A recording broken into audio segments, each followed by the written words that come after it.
Молимся по часам. Краткий домашний часослов. Данный вариант часослова позволяет тем, у кого время ограничено или нет физических и духовных сил для совершения продолжительных молений, совершать ежедневную домашнюю молитву в определенное время суток, не нарушая принципов церковного богослужения. Одной из особенностей этого часослова является увязка молитвословий трапез с богослужениями суточного круга.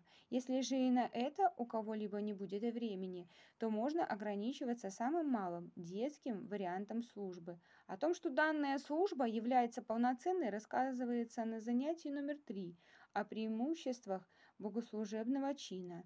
Если вы начнете в обозначенные в часослове часы, а это 7 раз в день, не машинально, с думами о своем, а вдумчиво и неторопливо совершать только одно такое краткое моление, это уже сильно изменит вашу молитвенную жизнь. Ирей Вадим Коржевский.